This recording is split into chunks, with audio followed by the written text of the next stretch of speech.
computer. Okay, that's good. We can, some people like to watch this thing afterwards. Oh, the rats. Let me get this thing off the screen here.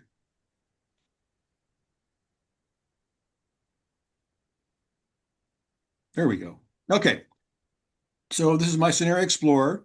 And what I try to do on I have a dashboard to begin with, so that for a particular pathway, and you can see this is right now what I figured it was a 2-degree pathway by 2100. I've got a graph of the temperature increase, a graph of the cost, and the costs here are primarily due to sea level rise and disasters. I try to show here I start off in 2025 at 1.5 degrees, and I get to in 2050 I'm at 2, and at 2100 I'm back to 2.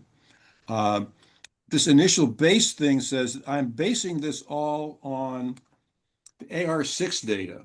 So this comes with the AR6 scenarios where I get my stuff, but AR6 for the average scenarios, they had a 1.43 temperature increase.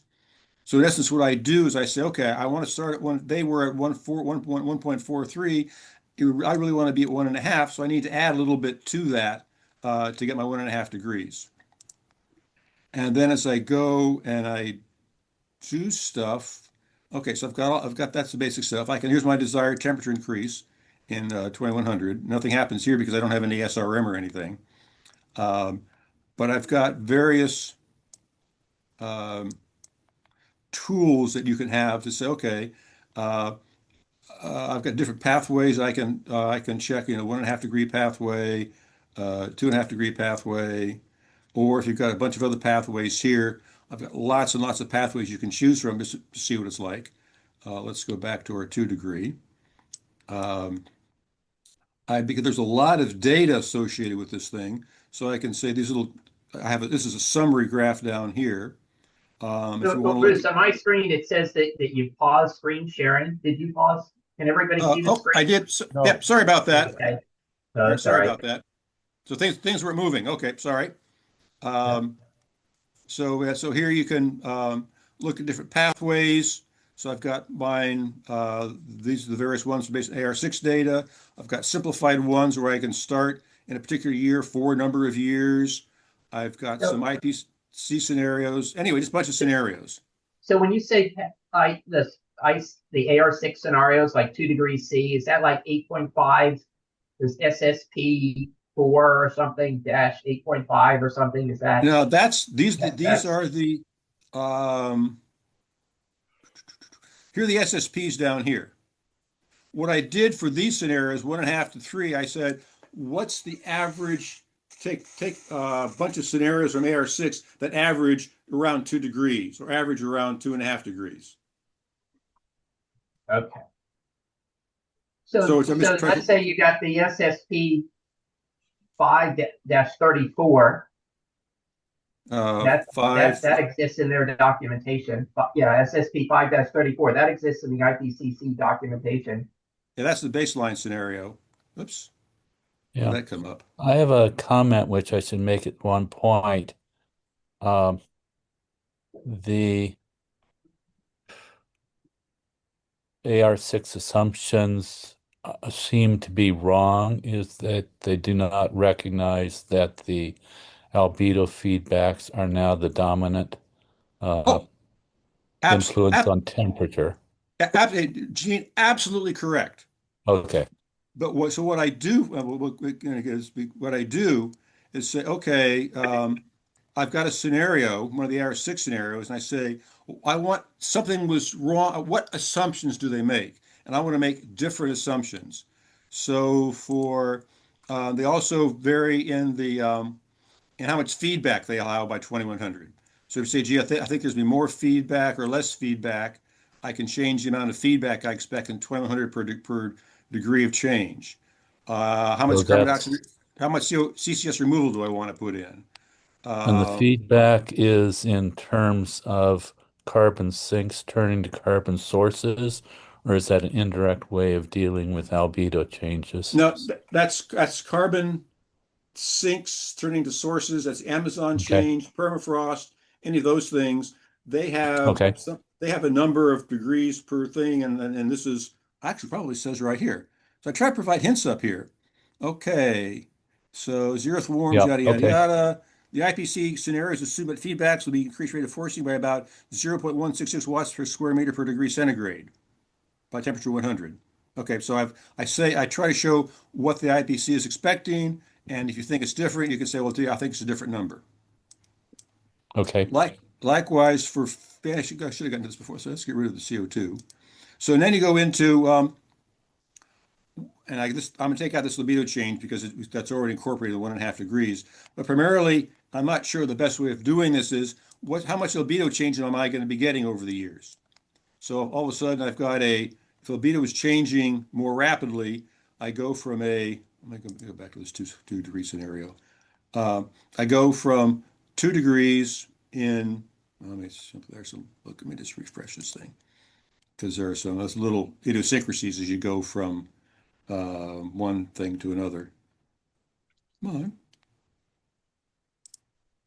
So right now it says the emission scenario is 2 degrees C has been selected, I wanted to, but where does that exist in the IPCC documentation where you say 2 degrees C emission scenario?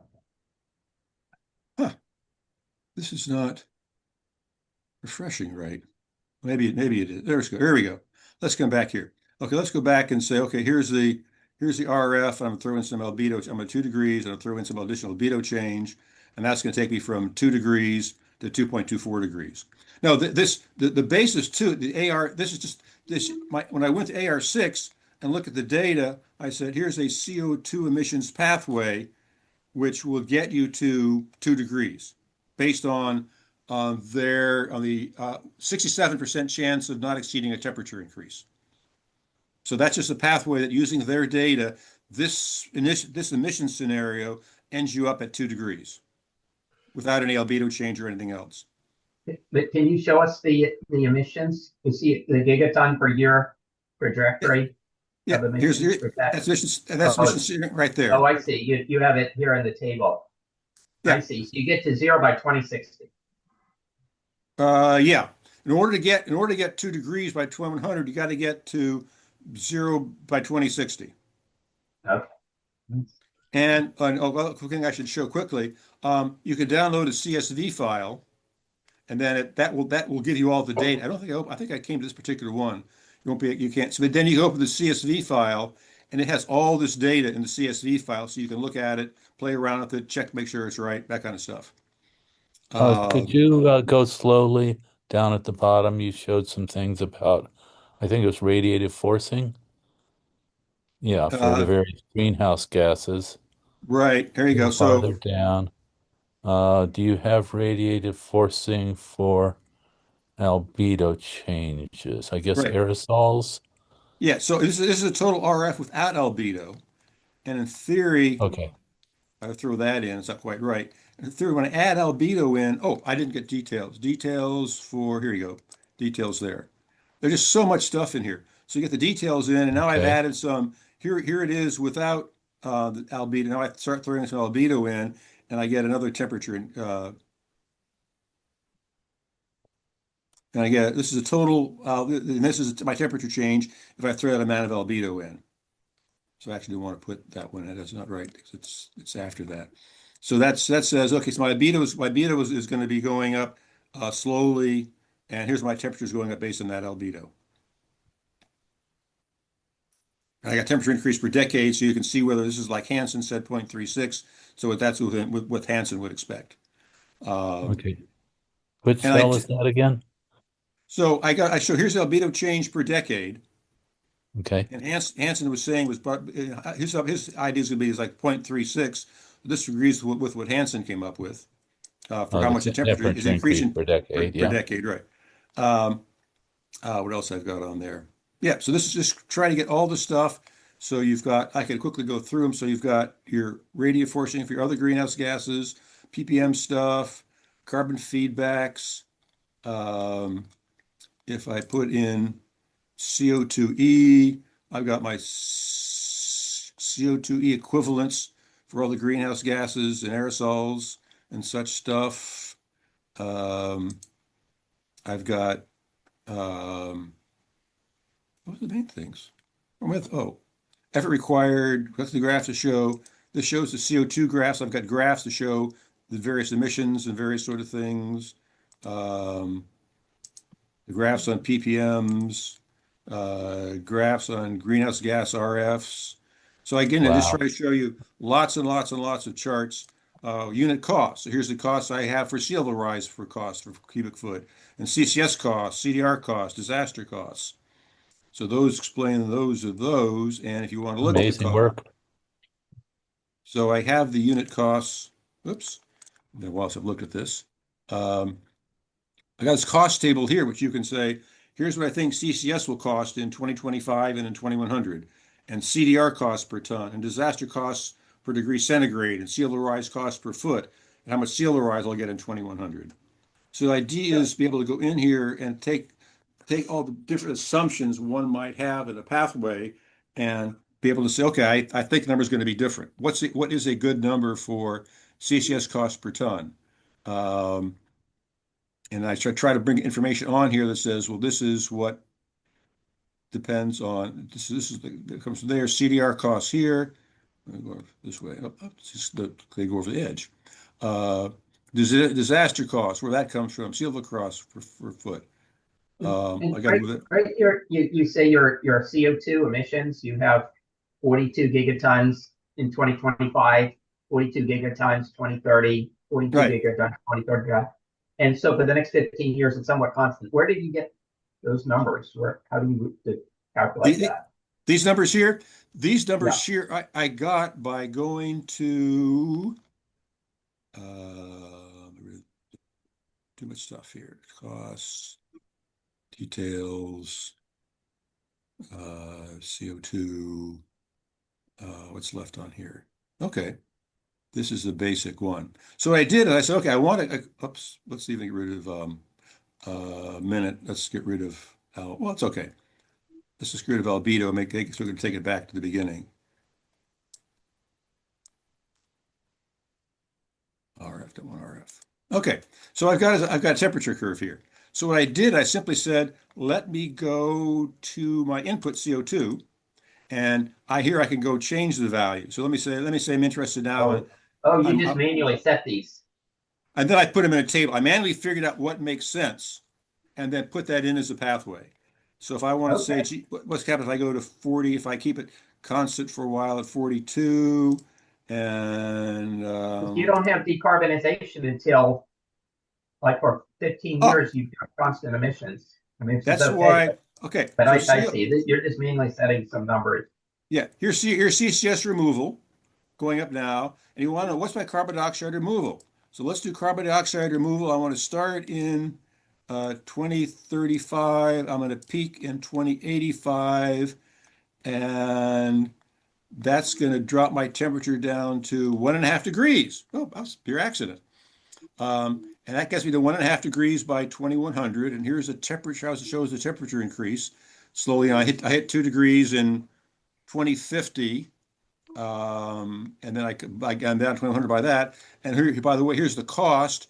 And with CDR, it's going to cost me $5 trillion a year in 2080 based on these CDR costs. So if I could bring the CDR cost per ton, that's $100 a ton.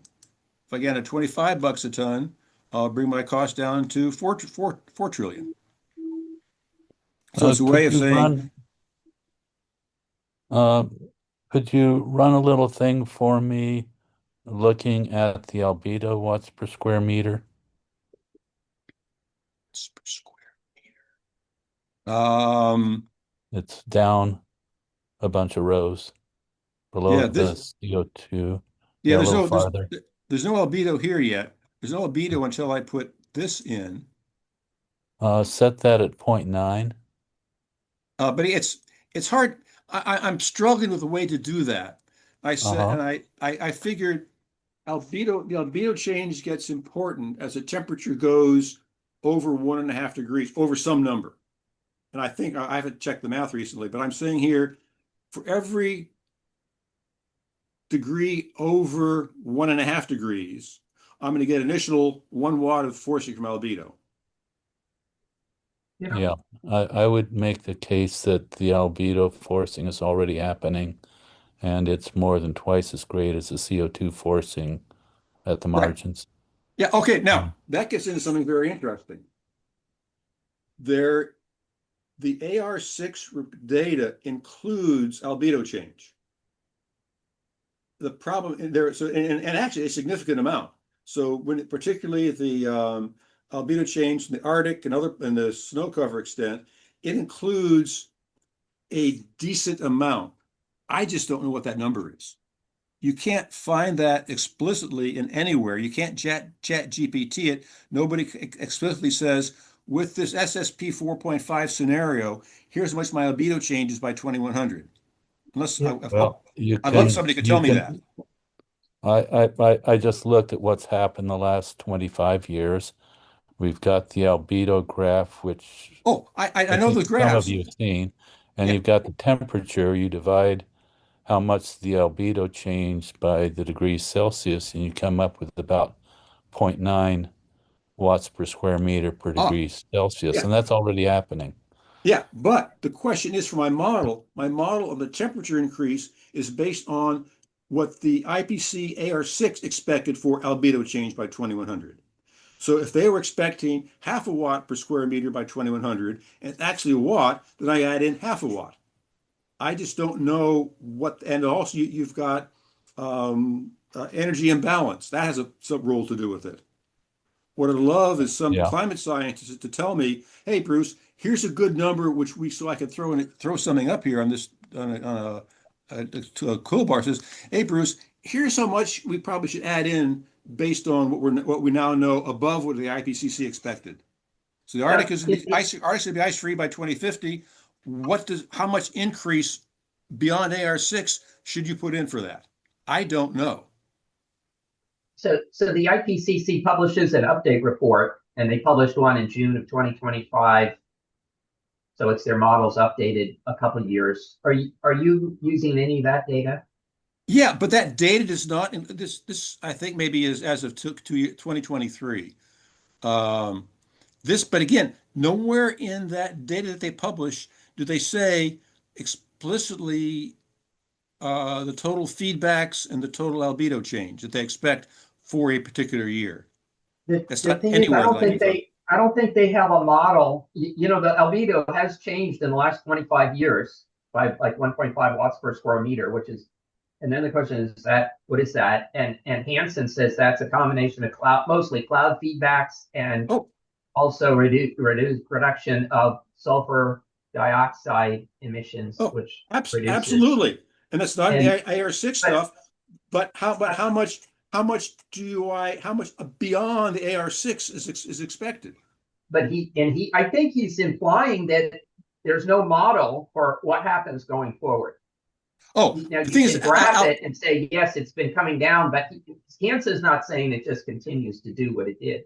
right. But see, yeah, yeah. Yeah, So what's the AR6, I was going to say, And maybe it does continue, and if it does, I mean that's huge. But I don't know. I don't think there's a model that says that no, albedo just continues to drop the no, way it no. drops. They have to include albedo is what's called an emergent property. You don't put in to say, oh, the albedo is going to change this month, this much. You run your models and you say, okay, I ran this model, and by 2050, here's what my albedo is expected to be. That influences the temperature. But they don't include what it should be the result of the model, which says I ran this model and when I ran SSP 1.45, whatever it is, you should have one of the results is how much they expect the albedo to change. So But they don't. there's two. I think there's two things the IPCC is not modeling particularly well. One is there's the reduction. Well, there's two forcings. One is the change in clouds, and I think the IPCC. I was reading through the documentation. They said something about changing in clouds is they consider it not anthropogenic. It's natural, and they don't model it. Yeah, There's things that they're not I don't. modeling. They're not modeling that, and also they're not modeling the reduction of air pollution. Right. They just Oh, they assume that do. air pollution stays the same, so they don't model that. Yeah, they do. If you look at the radio forcing from aerosols and the data, it's there. in the past. They model the past, but they don't Oh, model the future. They don't have right. expectations for what happens in the future with air pollution. They just If you, assume it stays the same. no, if you look at the data, you find specific data for the aerosols, for all the different radiative forcings in in the data. But again, But in the what past, yeah, again, what I'm looking for is so when I read my models, this is how my radiative forcing is expected to go down by 2100. So it shows a decline from 0.81 down to 0.23. So, is that Bruce, you should be able to check Gene Weintraub's claim there that they don't. If Oh, I understood what Gene's saying is that they going forward, the radiative forcing should just be constant. Is that what you're saying, Gene? no, Because should be going down. No. in the There it model, is. in the IPC results for their scenarios, It goes down. they should. Oh, it does go down. So that Yeah. means they are including some projections of various radiative forcings, but they don't show the breakdown. Oh, they do. Oh, They they do. do. Well, Let then me you were complaining, but I was misunderstanding. You were complaining that. let me just a sec. Let me show you. Okay. Let me stop this share, and let me do a share of um, entire screen. Okay, can I go here? Do you all see Access popping up here? You all see this Microsoft Access? We're seeing your directories and things. Does this show Microsoft Access?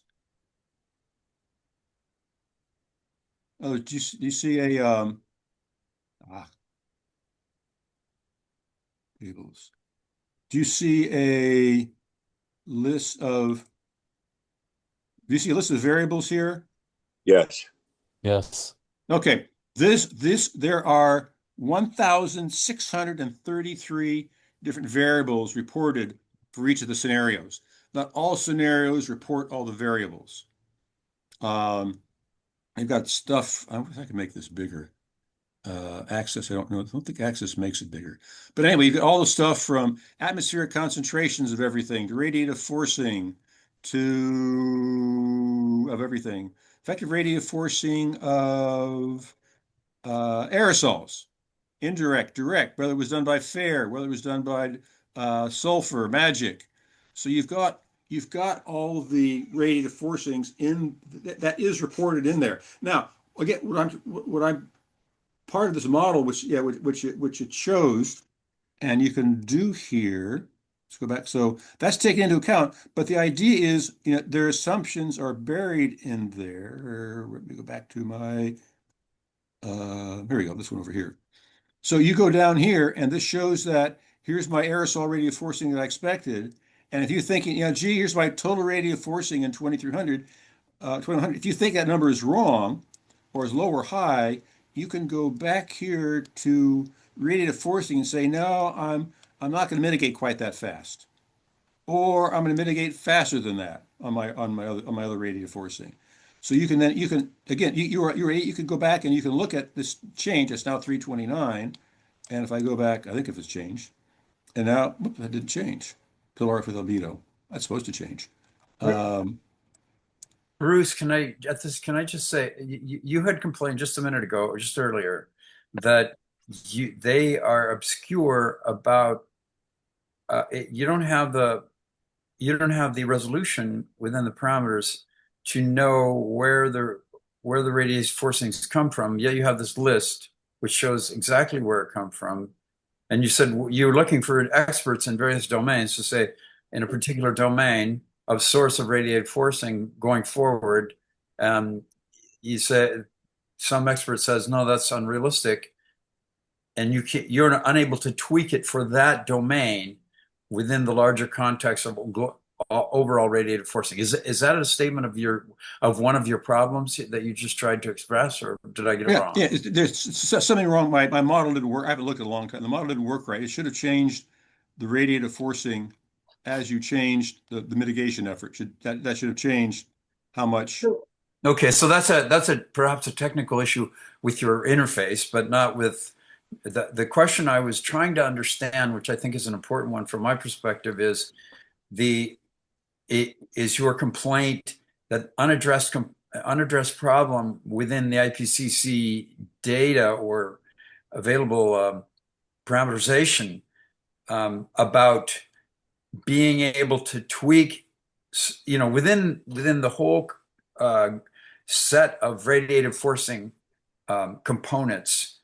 You might have there's one expert or another says, you're doing it wrong, and you want to be able to tweak it. Do I understand it's what you were complaining about maybe 10 minutes ago when you got off on this, that you don't have the IPCC doesn't give you the ability to tweak individual components, and yet you have this list that you could tweak. So I mismatch somehow between what I'm understanding.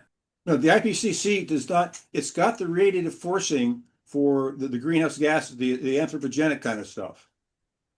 It doesn't have data on the radiative forcing change expected from albedo. Okay, so those 1,000 parameters got nothing to do with albedo changes. Is that right? Albedo is not there anywhere. Okay, I got it. All right. I think that, is this correct though, that the IPCC is not modeling cloud changes? They just throw their hands up and they say, I don't know what that is. It's part of, I don't know what they're modeling, but I don't care. But you mentioned that they include, for example, ice melt, changes in the openness of the Arctic, for example. Right. That's in there. That's a big thing.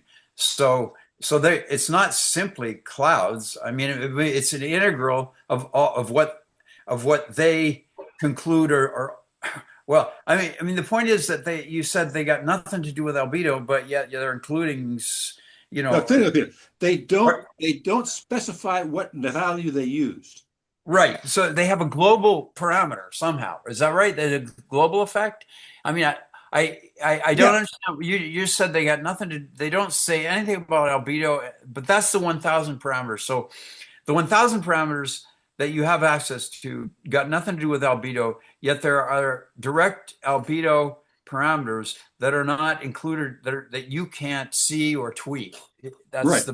Okay. Well, I don't see or tweak anything. What I need to know is, what did they expect, so that when someone comes and looks at this model and says, "Oh, the IPCC underestimated albedo," okay, by how much? Right. So, but is it again? I'm sorry to pursue this, but I'm trying.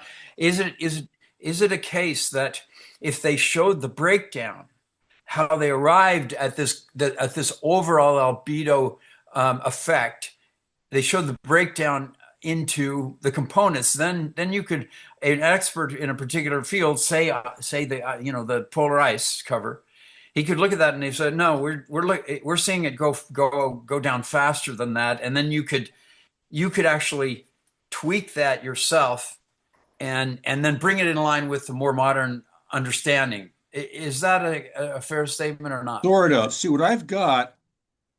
Find it here. Increase. Graph. Here we go. Here we go. In the IPC, exploring IPC, it changes the Arctic versus so. The IPCC says, here's a particular ice-free. No, that's what I got. They have a graph, and they don't specify. Here's my. Let me get this. Equivalent to their graphs. I don't show it on. The graphs show a general ice-free year sometime between 2040 and 2060, and depending on when it's ice-free, that affects the albedo. And I guess what I've got to try to do is what's the average ice-free year expected, and I could probably backfill that, which I was starting to do here. I think they're not modeling cloud changes is the problem. Well, again, I don't care, Glenn. I don't care if they are. It doesn't make a difference what they're modeling. It's all I need to know is, what was they expect for the total albedo change, and what can we assume it's going to be different? I I don't mean, care what they did. is this a matter of sensitivity to various, Hansen was complaining, for example, about sensitivities, and Oh, among other things, and so is it a matter that they have they that at least hypothetically they the IPCC even now has improperly estimated sensitivities to these various components. Is that I don't care. They I have. don't think that's an issue okay? Okay. because climate sensitivity, you've got what's called the transient climate response. That's how fast climate change, how much climate change, temperature change to expect over decades. Okay. Then you've got the Earth system climate sensitivity, which is how which goes over millennia. So the fact that when you're trying to deal with what's in between now and 2100, well, actually, the next couple of decades, it's Yeah. your transient climate response, which probably is not going to change much. It's going up a little bit because some of the greenhouse gases, it takes a while for the full effect to take effect. But Okay. Hansen I'm is not- saying that for 2 degrees for CO2 emissions in the atmosphere right now are 428 parts per million. And let's use that number. So in 2020, 2030, that adds this amount of temperature change. If that 428 stays constant for a millennium, the temperature increase might, instead of be 1 degree, is going to be 4 degrees. So just on that point, I mean, Yep. this may be a point of ignorance about Hansen's work and others. Is simply that Hansen then is really not talking about the near term that you're talking about at all. He's got nothing to do with that. Is that true or not?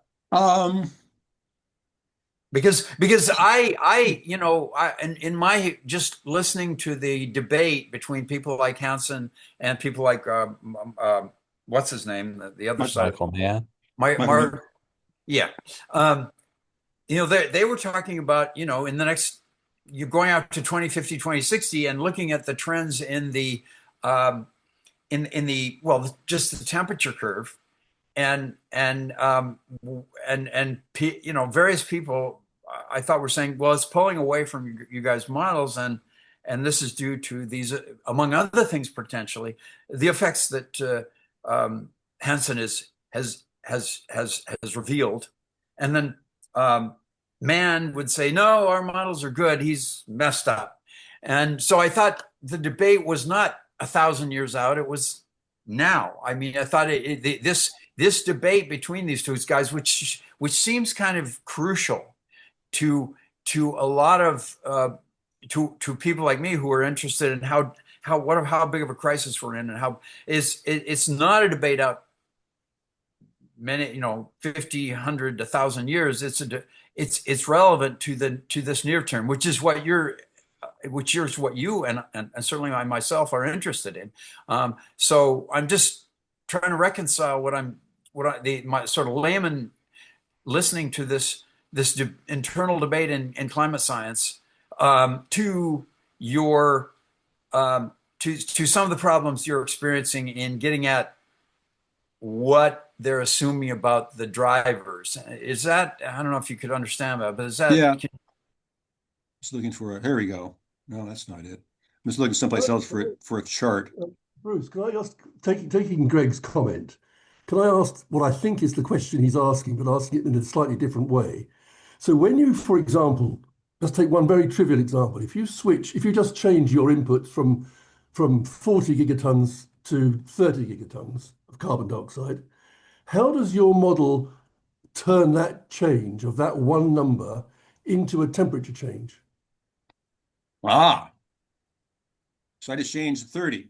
It goes through, what the model does is it takes all your CO2 emissions, comes up with the net CO2 emissions.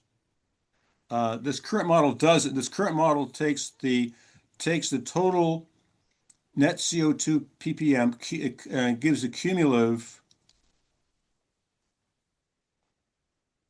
Oh, where's the details? The current model, and I'm going to change this because of more thinking I've done recently. So the current model takes your CO2 emissions and of the adjustments, and that comes up with the cumulative total net CO2, comes up with the cumulative CO2, and I think then uses the cumulative CO2 to figure out what ends up in the atmosphere, and then it goes in. And so based on cumulative CO2 emissions, I get a ppm, and based on the ppm, I come up with the CO2 radiative forcing. Okay, so just take that one step at a time. So you calculate your net emissions.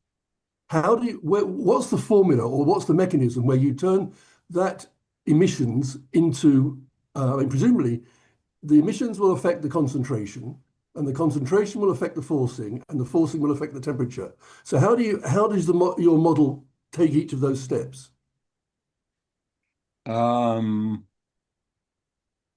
It looked, this is the cumulative, it's maybe an old one.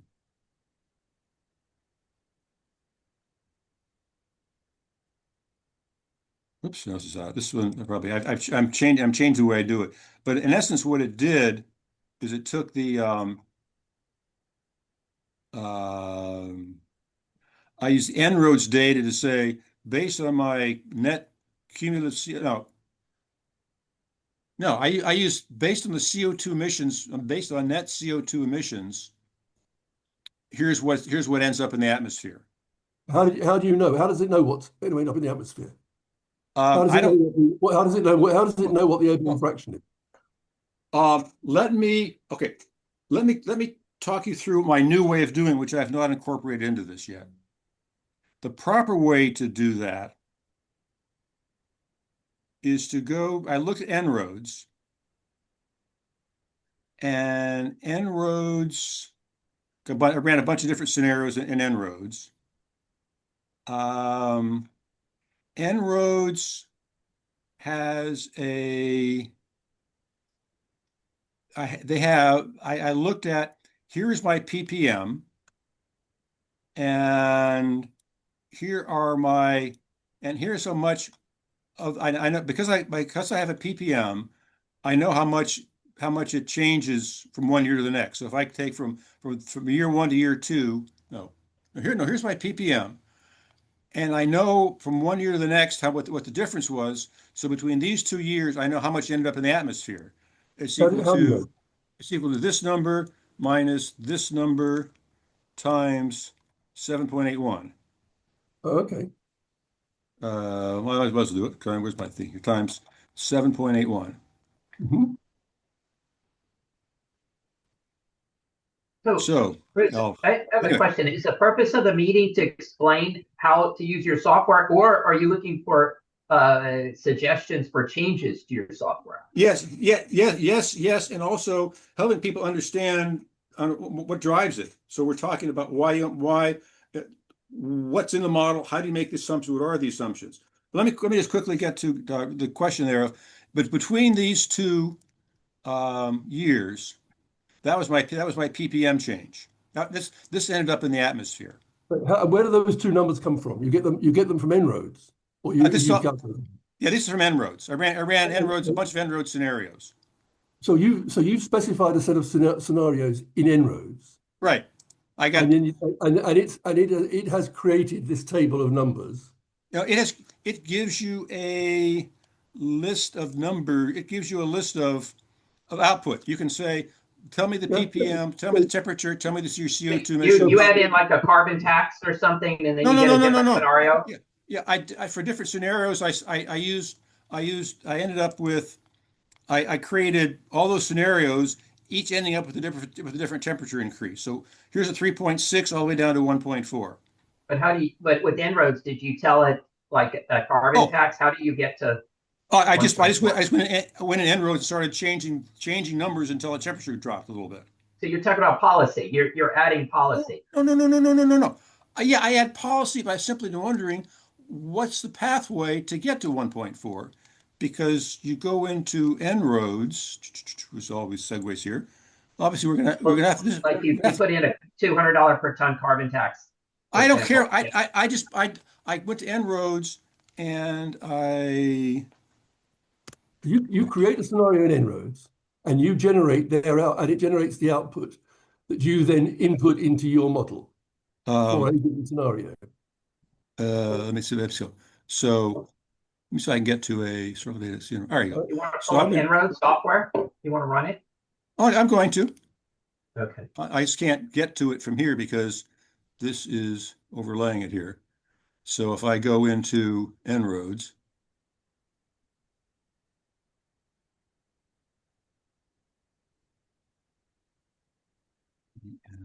dash R O P. Come on. En-ROADS Climate's interactive. Get started. So I went into En-ROADS and I said, I'm now at 3.3. Okay, whatever. So now I said, well, let me see if let me get some cold down there. Let me get it now I'm at 3.2. So now I've got a 3.2 degree scenario. So I then would said, okay, let me look at their graphs of CO2 emissions. Give me a net CO2 net emissions. There's a graph. And then you then take that graph and you can copy the data to the clipboard and then you can save it. So I went through all the different scenarios. I got the impacts of the temperature change, CO2 concentration, greenhouse gas emissions, or other sorts of things, CO2 emissions. I just went in, CO2 removals, whatever. I just went in and ran it, created a scenario, got a bunch of information from it, and then took that back and it ended up. Sorry if I can figure out which one my. So with this meeting, Oh, how long is this meeting going for? Do we have 15 more minutes or is it an hour meeting? It goes as long as people want, and we can again. There's enough interest, and this is I find kind of cool because you're all helping me through this, and we're all educating each other. We can repeat this every week until people just keep on trucking. Okay, Uh, another question is, but anyway, you've so got, what I then did here was to say, okay, I've got all this En-ROADS data. Um, this is the old one. Uh, that's why it's not working right. What else? En-ROADS coefficients is the one that I want. So what I did was I said this is I know from the fact that this is how much ended up in the atmosphere in that particular year. So 20 gigatons. Let's say my emissions were uh, 42 gigatons. So then say, okay, Bruce, you know that because that's what En-ROADS has told you. Those two yeah, numbers. yeah. For actually, there was actually probably 43. Some was 42, but En-ROADS had a number for emissions in that year. So I Yeah. then said, okay, if that's my total emissions, and I subtract to the atmosphere, I know that when I was at 421 parts per million, that's what ended up in the ocean, in the land sinks. So I then said, okay, so I then took all a bunch of these years, and then for every year, I said, for this ppm, how much ended up in the land sink? Oh, okay. So what you're effectively doing is you're reverse engineering En-ROADS calculation because En-ROADS would have done that the other way around to Uh, arrive at their figure. no. Airborne. I don't know how they did it. I don't care how they did it, but I'm using the same. I'll have the same numbers as En-ROADS when I use this formula. Yeah, but When what I go from happens their is parts per million. if you add This because is I figure out by year. So I create a table. yeah, I'm sorry, Bruce. I'm just saying that the point I'm making is that your En-ROADS have done some computations to arrive at those numbers Right. from from an emissions figure and whatever they're assuming for airborne fraction and so on and so forth. That's So right. so you're basically kind of reverse engineering their number. You're Right. taking Correct. yeah, okay, I understand. Yeah. And so what I end up with is a coefficient that says for every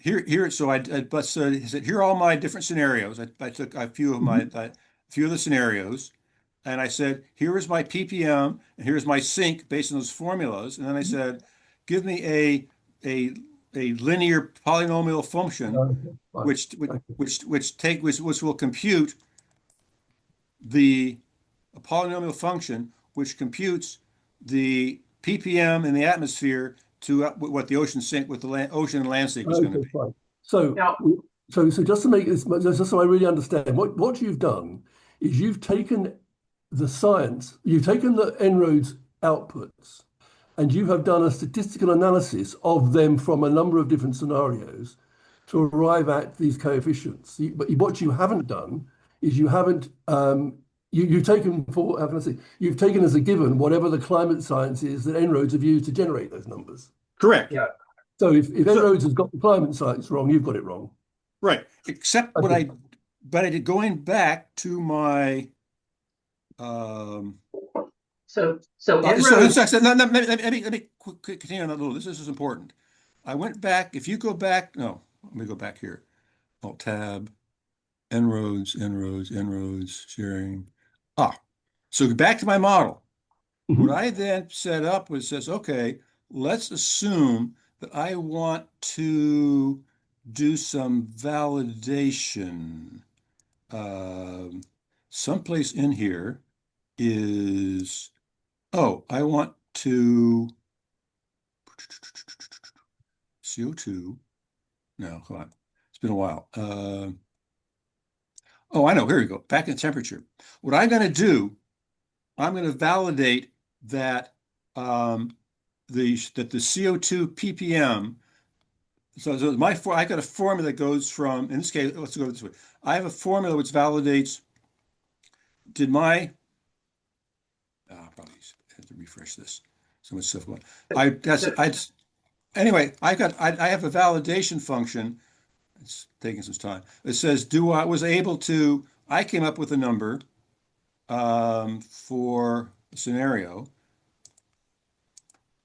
and I'm going to validate that with my CO2 to ppm and have the same temperature increase as the models do. Yeah, so if En-ROADS is wrong, I'm wrong. If IPC AR6 is wrong, I'm wrong. But that's what the assumption, because, yeah, that's what I do. So I validate that the numbers are right, because what else can you do? Okay. so En-ROADS uses the NGFS climate model, and they update it every couple of months. So if you have carbon dioxide emissions trajectory, and then you want to calculate the global temperature of the planet trajectory, you use a global climate model, GCM. And so En-ROADS uses the NGFS global climate model, which they update every couple of months. So in effect, you're using their climate model, which is considered very reasonable. That's considered one of the top climate models right now that's updated, but it's based on the IPCC's understanding of the world.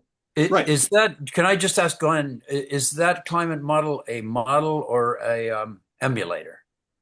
That they have a model and then they have a website with an emulator, so you can run scenarios and Right, but they're not running full up numerical sims with physics. They're just running an emulator, which is based on the actual high-end numerical models, right? Which would I it's have? based on it's a global climate model, a full global climate model, and then they update those curves that show the average global the carbon dioxide emissions trajectory, and then you've got the average global temperature. Right. Mm. And again, Those curves. yeah, same thing I do. Okay, so Bruce, let me just go back one stage here. So this is a cruel question, but I just need to get it, I need to get it clear in my head. What does your model do that En-ROADS doesn't do? Oh, Oh, it's so much easier to run. It just takes right. it's say En-ROADS, in order to come up with a scenario, you've got to go through and say, how much energy efficiency do I want? How much population change do I want? How much nuclear do I want? How much this do I want? You've got 15 variables to come up with your emissions pathway. What mine simply says is, what's your emissions pathway? Okay, And right. that way you can look, that way you can compare and contrast your pathways so much more quickly. So, Oh, so in a way, your goal is similar to Robert Chris's goal with his model, and that is to make the models behind the IPCC more accessible and more Right. experimentally available.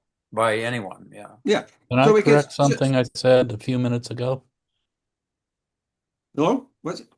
Yeah, this is Gene Fry. Can I correct something I Sure, said about 15 minutes ago? sure. The albedo factor, the albedo loss is 2.2 watts per square meter over 2000 to 2025. Temperature increase, 5-year average is 0.71 degrees Celsius. That translates to about 3.1 watts per square meter per degree Celsius. It's not Yeah. clear to me that the IPCC or En-ROADS for that matter, what they're using for the forcing. This is more than twice as much as the new forcing over the same time frame from greenhouse gases. It's not clear to me that they're using anything like that or are even addressing it. Right. Oh, Um, absolutely agreed. Absolutely agreed.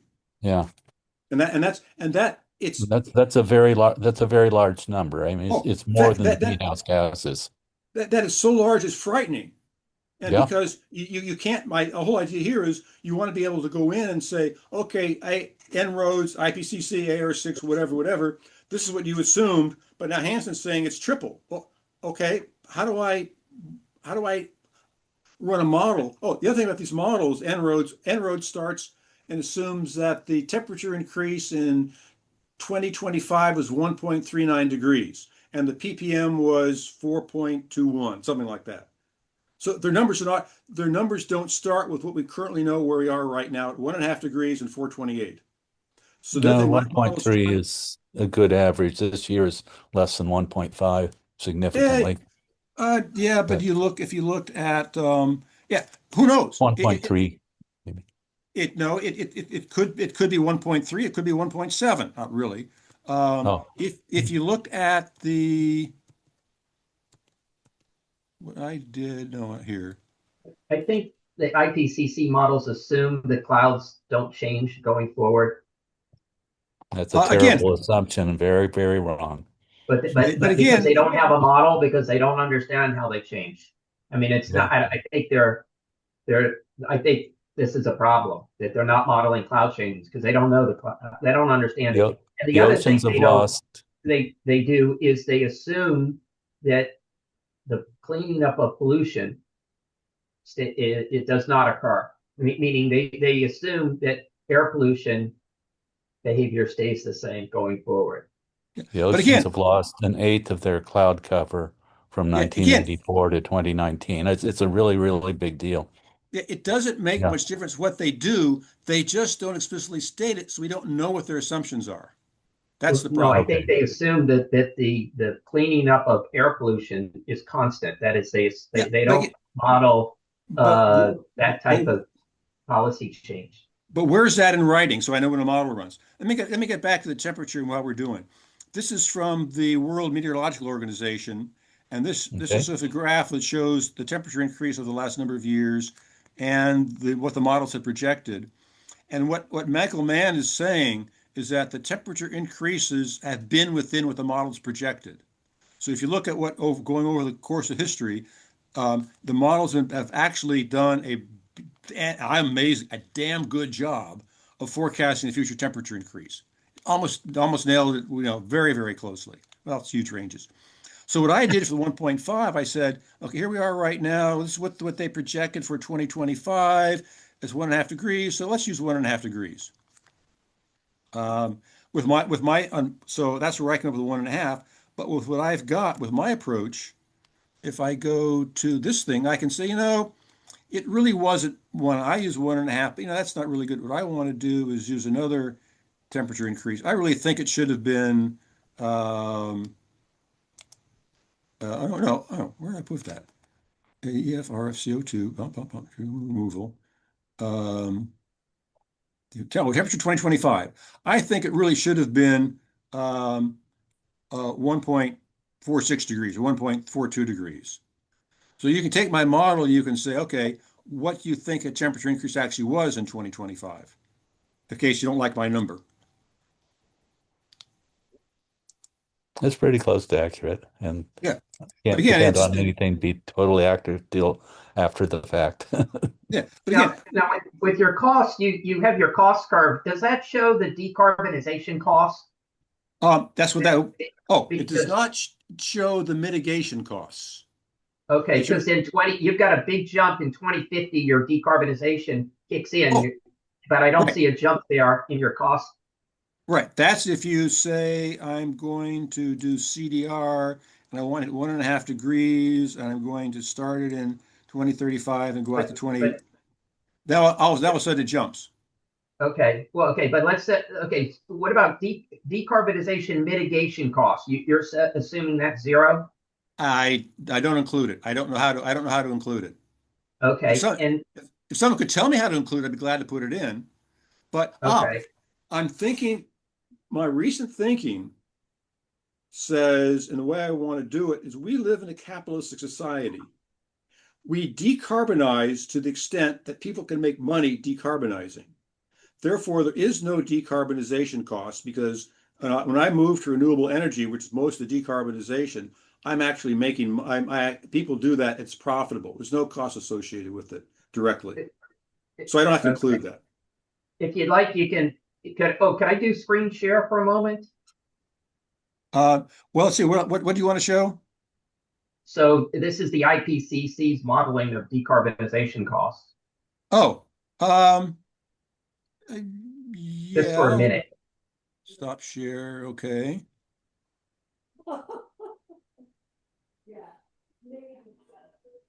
Let's see.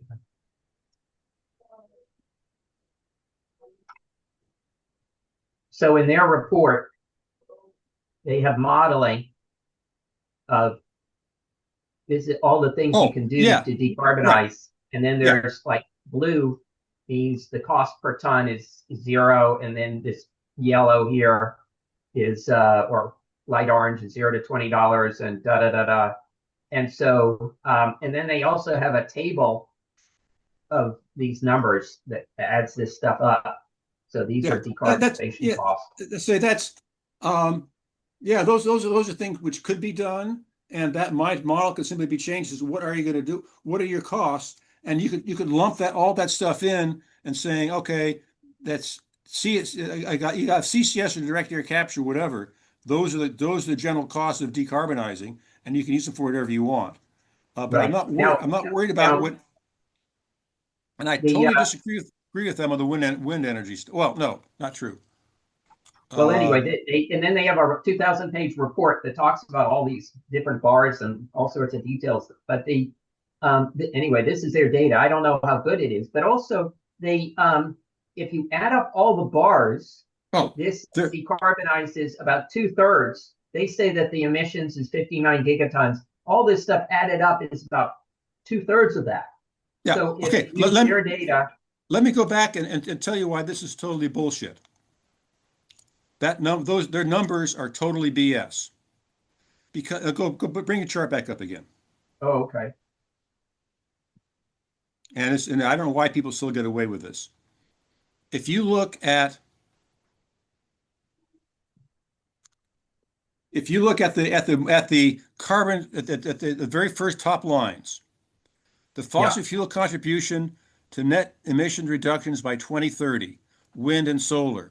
The actual number is zero because the fossil fuel energy is currently renewables So are simply blue means that your decarbonization cost is zero. right.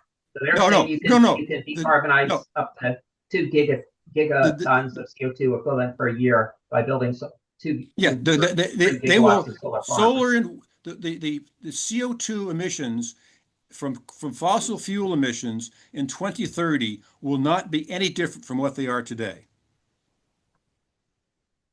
Because we are increasing primary energy faster than fossil fuels can replace all the new additions. So because we're there is no even if we increase fossil fuel renewable energy at a 20% compound annual growth rate, which you won't do. Assume we do it at a 10% annual compound annual growth rate, we will I think, emissions will be about the same. well, So I yeah, don't they're believe saying that this is the amount of emissions you can decrease by building solar farms right, and and the that's wrong. cost to do that. That's wrong. So also you're referring to GDP growth. I think En-ROADS models that at 1.5% per year is GDP growth. This is not talking about GDP growth. This is just saying if you build solar farms, this is how much you can reduce your emissions and the cost. And they got like 40 different items here. And they got a 2,000-page report that talks about these things. Not that I'm saying it's correct, but this is what this Right. is But their again, view of decarbonization cost. and that's part of the problem. If you look at fossil fuel energy, if you look at renewable energy, and you look at solar and wind and total primary energy and how fast primary energy is going up, and you look at, look it through here. Come on. This saw wind. There we go. Maybe I'll go up this way. Here we go.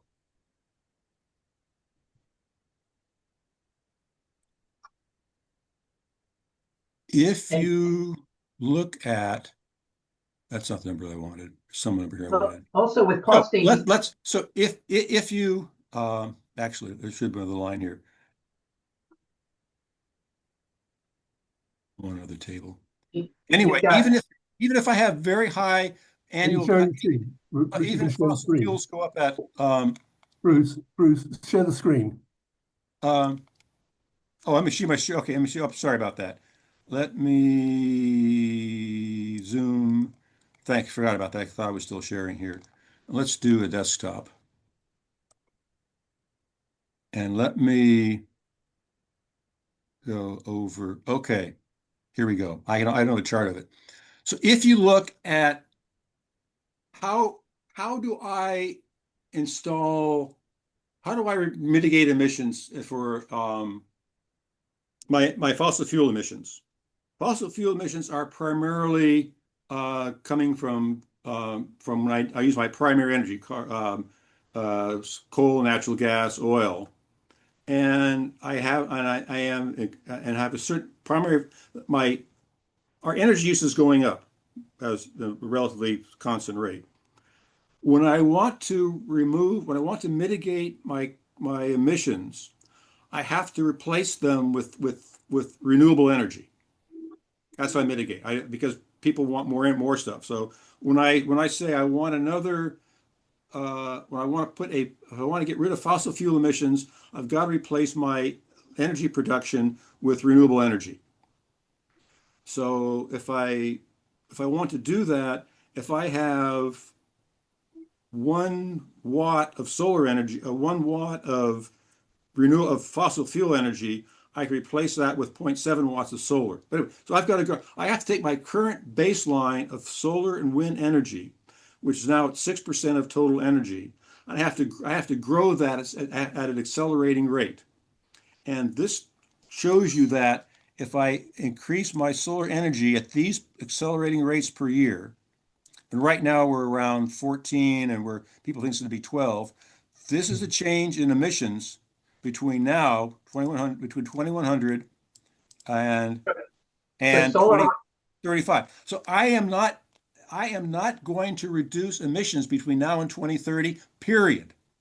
Are you saying, Bruce, that the estimates are not taking into account the growth rate, the demand for new energy? Is that the basic? They may take into account, but they say they're forecasting way too much than can be delivered.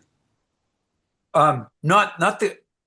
I'm saying that the overall growth rate in energy, if you want to start driving down the fossil fuel percentage, you got to account for that first. You got to be growing faster than the growth rate in energy, right? And it's only the surplus on that allows you to push the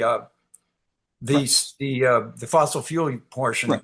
Right. And, yeah. Here's my primary energy is going up in terawatt hours. Right. So it's their failure to accurately take into account the growth rate in demand, or the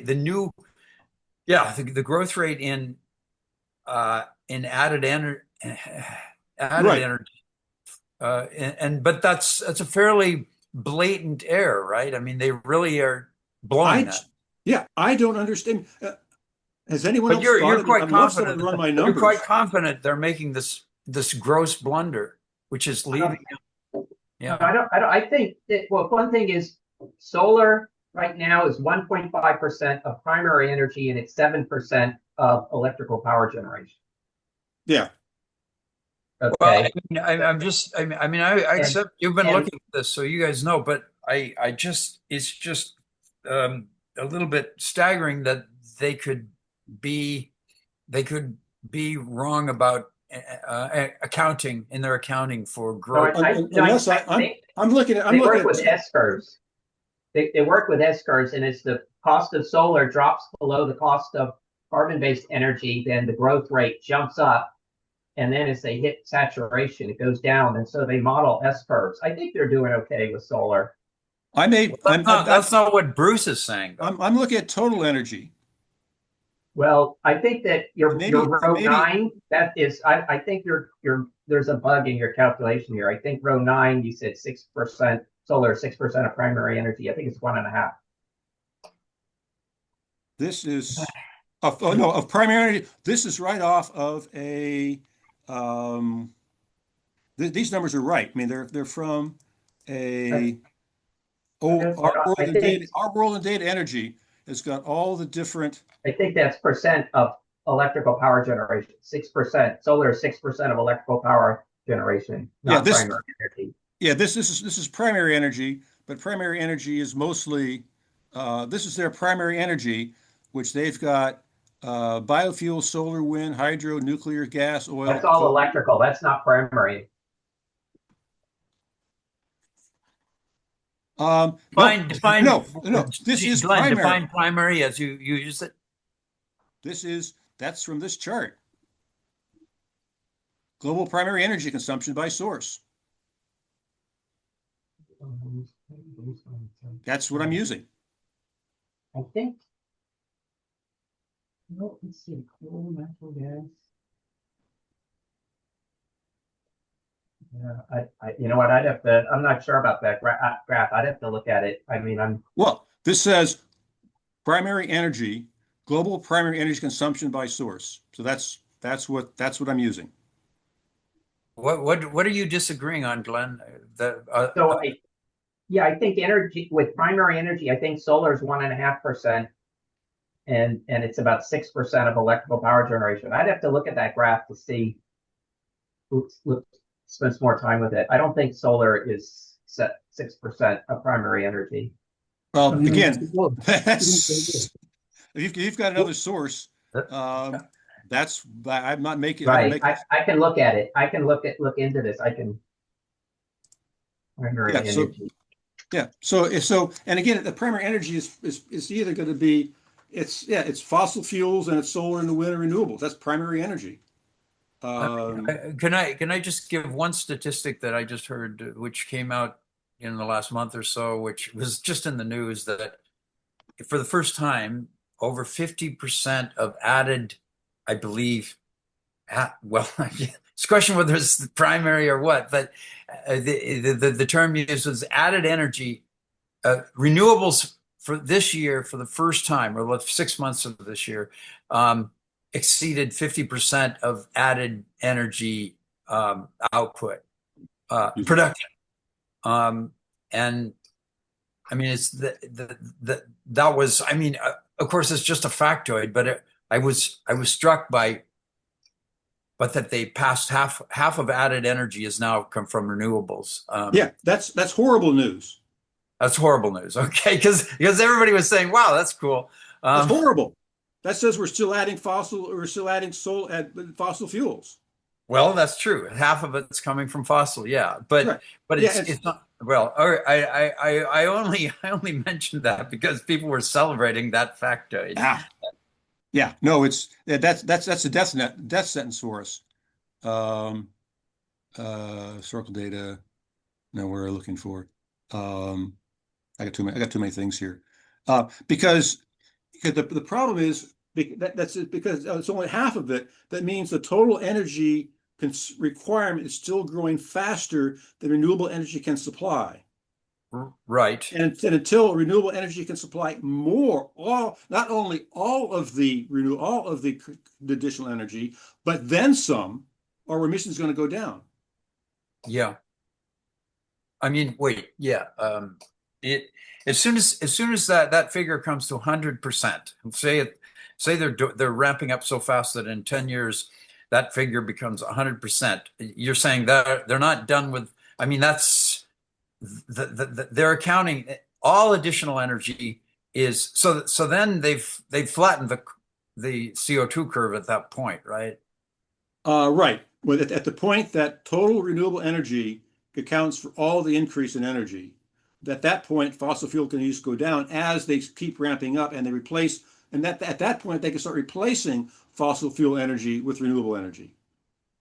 And until they do that, fossil fuel energy keeps going up. And that's why by 2030, it's not going to make any difference because it's not to that point yet.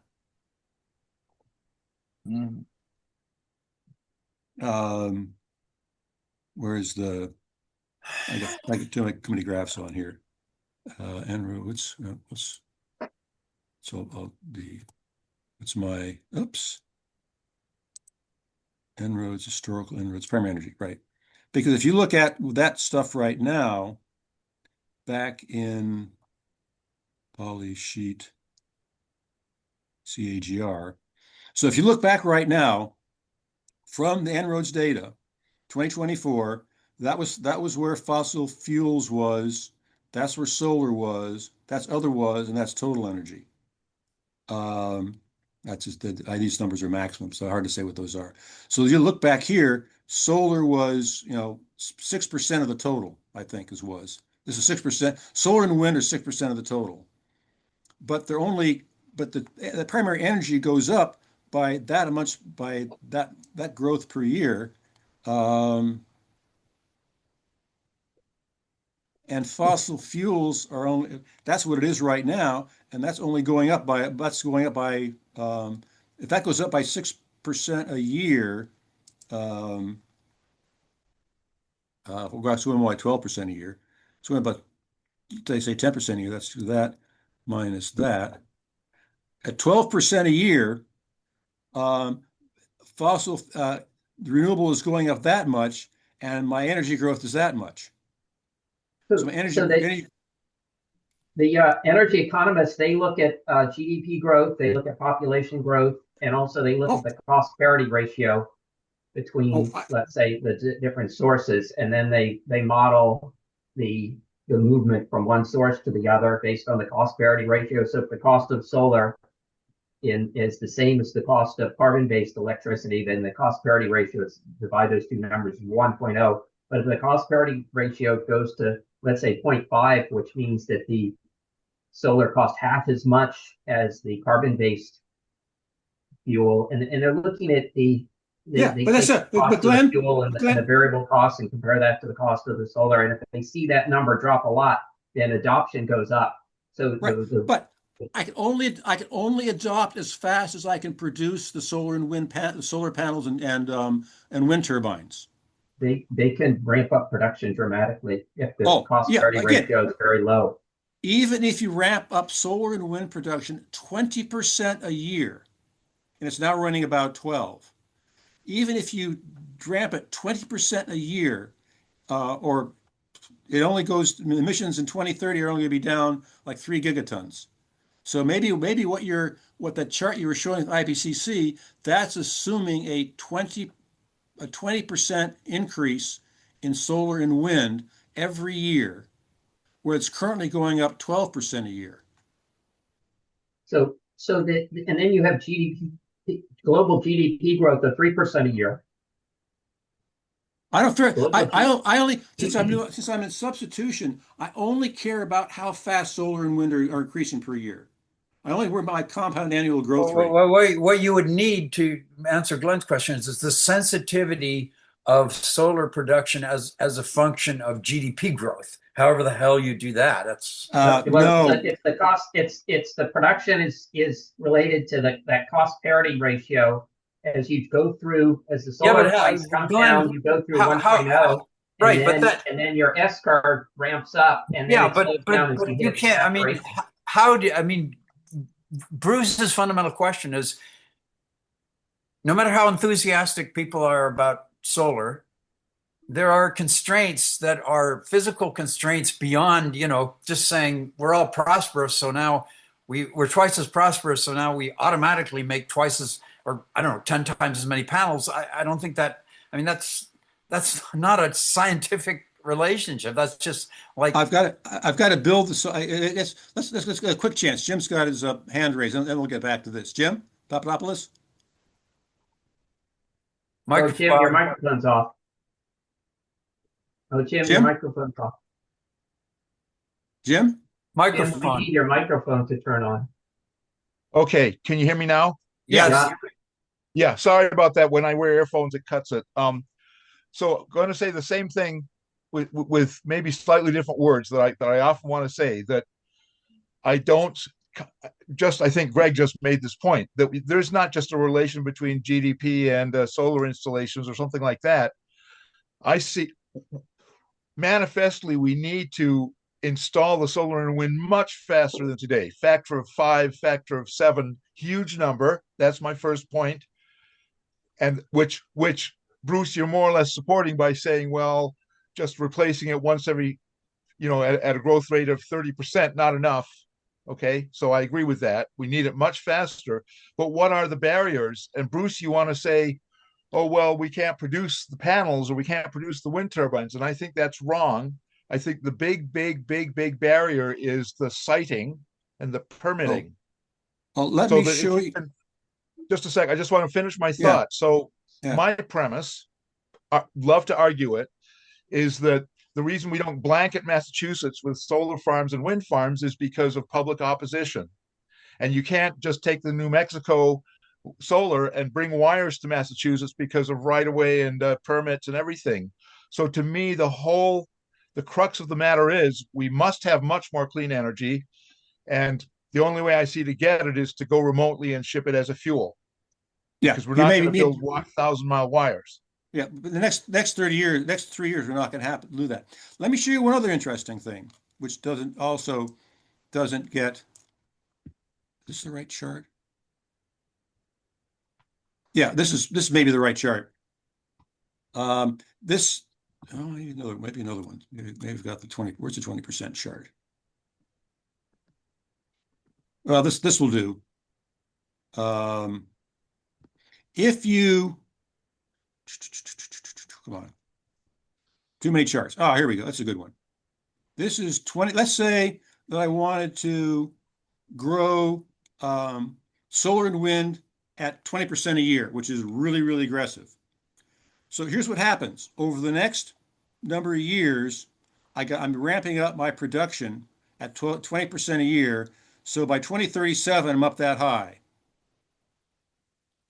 Problem is, next year, I need that much production. And then because I got to catch up with what my 30-year replacement, I ramp my production really, really high again, and it drops off.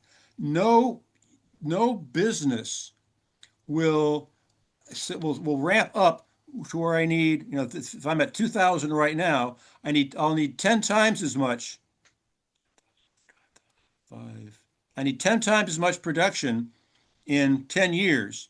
No one's going to up my production 10 times for 10 years to suddenly find I only need the same amount the next year. I think you're pushing the wrong argument, Bruce. I'm sorry. You can make that case, but everything's an S curve.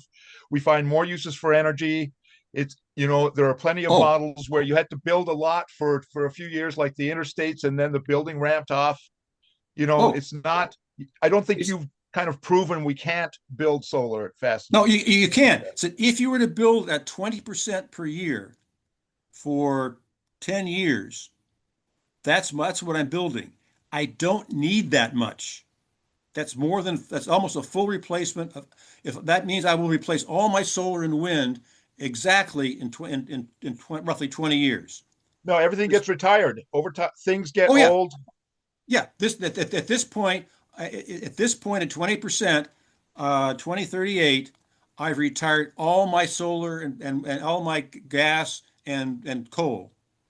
And you'll I've be been replacing replacing, solar. been replacing them like mad. Then there's no more to replace. I simply, Bruce, with respect, I want to say that it's a red herring here. I really think. Why? Because there are plenty of models in which you don't say, because there's going to be a bust eventually, nobody's ever going to do it. So it's an argument you're excited about, but I don't think it's valid, and I think it's a distraction. That's just we can talk about it at any length, but that's my opinion. But again, that's what the numbers say. The numbers say if I do it at that rate, in 10 years, I will have no fossil fuels left. So the banks will estimate when a saturation will occur, and then they don't issue a mortgage for a number of years that exceed that, because they want to make sure they get paid back. So if the world hits solar saturation 5 years from now, and you build a solar farm today, then the bank will say, I'm not giving you a 10-year mortgage or a 15-year mortgage because you won't be able to pay it back, but I will give you like a 4-year mortgage. So then as you get closer to saturation, the construction of solar farms decreases. Right. That's what this shows. So I can't keep that rate up because it's, again, at this point, I'm producing, say 1 billion solar panels a year to finish my fossil fuels. And right here, I did 1 billion. Well, to replace the ones that are worn out, I only need 1 million. So what happens to that excess capacity that all of a sudden, instead of 1 billion, I need 1 million? I've got 500 million solar panels that my factories can produce, but there's no market for it.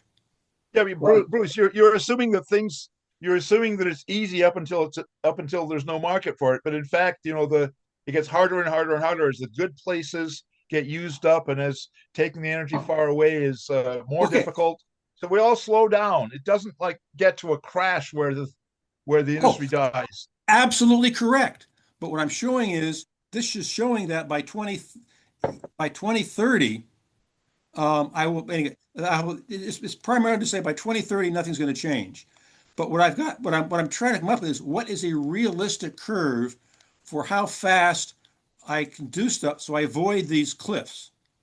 It's a logistical curve where you have a negative rate. Not quite. The energy economists model these, industries, and they look at those curves. I mean, they model those curves. They refer to it as an S curve, and then there's two inputs. There's the cost parity ratio, and then how close you are to saturation. And based on that, you get production goes up, and then it peaks, and then it comes back down. Right, and that's what I try to do here. I try to say, okay, I'm going to grow it at. I'm start off at 10%. And here's my curve, including replacements, so that I start off at this level in 2025, and I ramp up production to this amount, and I'm flat by 2076, 2075. So I was trying to come up with a reasonable curve where I could do that. The problem with that curve, that's my 11%. Again, we're just doing this when we got the call started. The problem with that curve is that these are when I do that, well, that's interesting. Something's got to be wrong with that. You're talking about projections of solar production going forward next 30 years, projections, and energy economists work on this, and then the banks read their reports because the banks have to figure out how long to make those mortgages. Because the banks look at it individually. It's like building condominiums in Washington, D.C. There were shortage of them 20 years ago, and they started to get built like gangbusters, and the banks were looking at the mortgages, giving the mortgages, and all of a sudden they were overbuilt. Well, the banks are no, I think that the people who lend the money are looking at the solar panel production forecast, which is based on how close you are to getting to global saturation, and then production goes down. They've got to look down the road. How many solar panels can we? Anyway. Yeah. Okay. Bruce, can I ask this particular question? Is it the case that in our race to decarbonize, we're artificially pumping up the market for solar panels in order to replace all the No. We are no. all We the are not. No. all the carbon One good thing. CO2. And then once we get there, you suddenly have a part of a forced market that disappears all of a sudden. And now No. you have, is that Okay. We are not in a rush to decarbonize. well? We are not at all in a rush to decarbonize. We're trying to meet a schedule, though. We want No, to we're not meeting a schedule. well, China I has understand said- that, but I'm saying I'm trying to understand what is driving, and I know people disagree on this, but I'm trying to understand what you perceive as the driver of this bubble. You're imagining a bubble in the solar panel market or whatever, and that it's going to burst. What is driving? It's in the real world, bubbles are driven by speculations of infinite capacity. And this is the bubble is driven by our demand that our attempt to demand that we be entirely off carbon by a given date, which got nothing to do with economics. It's a demand. Now we're not doing it, but there's a difference between real world bubbles, which are driven by crazy speculation, and the kind of bubble you're talking about, which is by an imposed desire to be done with carbon forever, and that goal is not an economic goal. It is a survival goal, right? It's totally different, right? Is that sort of that's part? Yeah, what I'm trying to show is that you can't grow solar as fast as people would like them to because it's not economical. Okay, even in this at this stage, it's already It's not economical because to the extent that you have overbuilt your renewables so much that the bubble's going to burst. And okay, but I mean, right now it is. I mean, if there, I mean, this is independent of your colleague's point that there is the infrastructure build out and also the so the NIMBY problem and the infrastructure there is I mean, you can make money off solar panels worldwide.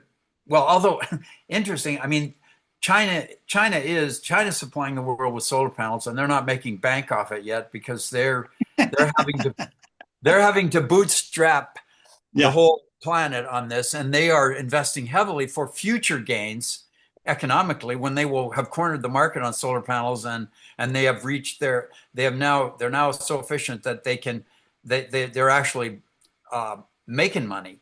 But it would seem that I mean, until we reach net zero, there will be this demand, this insatiable demand, which is an external demand from the market. It's not a market demand. It's a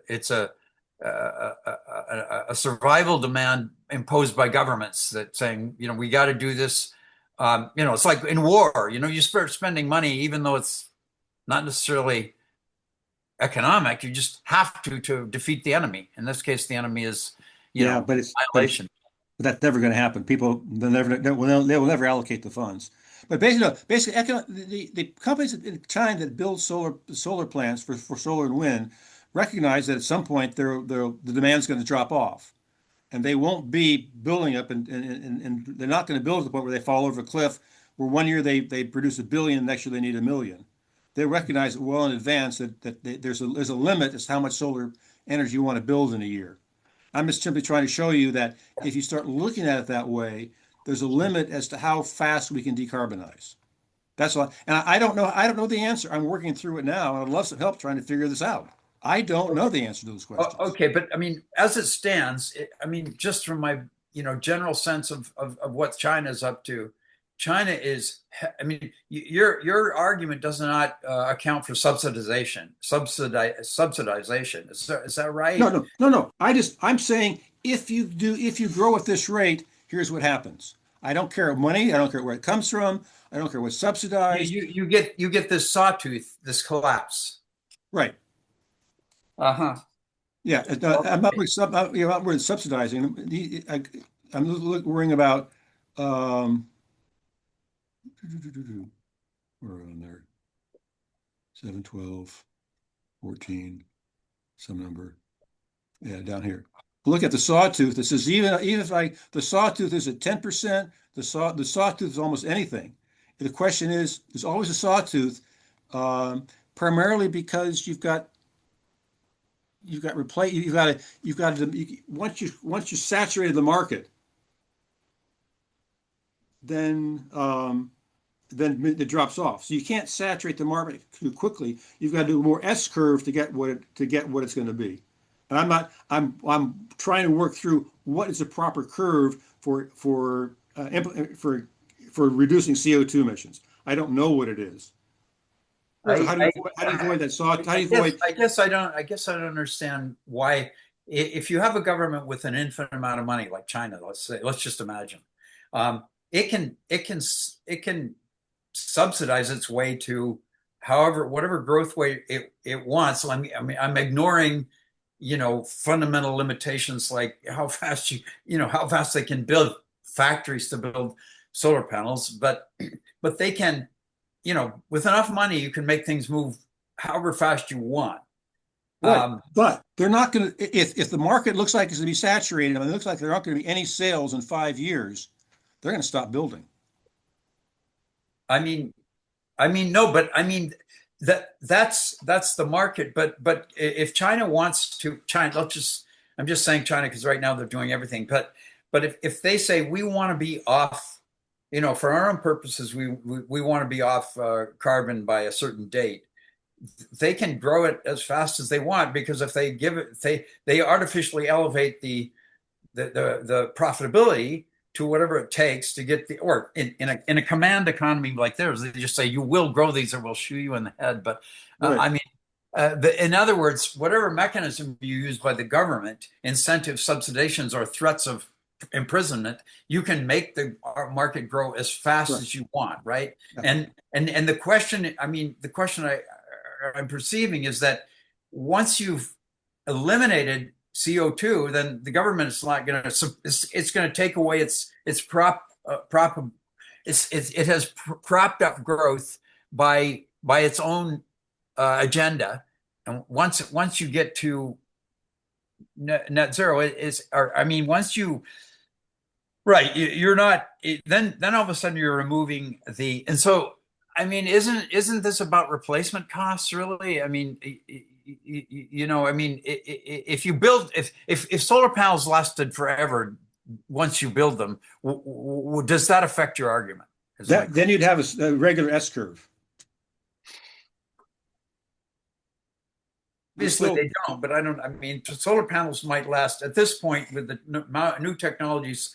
Solar panel infrastructure, once you put it in, might be 30 or more. Yeah. This is based on 30 years. Yeah, I've got here. Okay. Well, I mean, anyway, let's just sort of take this offline and maybe separate some notes and things back and forth as to what. Yeah, I mean, but this is crucial, because what you're trying to, as I understand your sort of goal is like, I'm providing you a tool. You have a plan for get us to utopia, right? And you're saying, okay, you got a plan. I can tell you whether this is going to get you to utopia, whatever your utopia is. I mean, basically off CO2. One more quick thing. I want to take what I've done here to my model and said, and my model needs to include, if I reduce CO2, what is the solar and wind energy requirement? I want another graph of the solar and wind based on how fast you decarbonize, because decarbonize requires solar and wind. Okay, these are the technical or the parameter gaps in your model. I'm just saying the use cases for your model, as I sort of understand it, is to allow people to test whether their vision for the future can actually pan out. Right. And your argument is that, any way you run your, try it any way you can, we're not going to make it. I mean, that would seem to be sort of what I got from when we talked about, what you were trying to provide people with this tool to test their vision and find and your sort of hypothesis is no matter what you do is you're not, it's not going to work out the way you think it is. I'm trying to come back to the use cases for the model for a moment. Yeah, it's primarily to say, no matter for any reasonable decarbonization rate, we're going to be over 2 degrees by 2040, 2050. And the costs are going to be so high for carbon dioxide removal that if we want to have some chance of having a healthy planet, we have to do solar intervention and use solar radiation management to cool things down. Right. And so, okay, so I get it. So then within their model, you find that there are parameters you'd like to, there are things that because you've taken all the data from IPCC various sources, there are things in there that you've been people are telling you, various experts or whatever, saying this thing is wrong, but you can't easily reflect that in your model because of the opaqueness of the IPCC things to these sensitivities, to these particular things, right? Right. What I could say is, if you find out that the albedo should be at this rate, this is what the impact's going to be. Right. So do you want people to use this software? Yeah, I suppose it's for to understand stuff.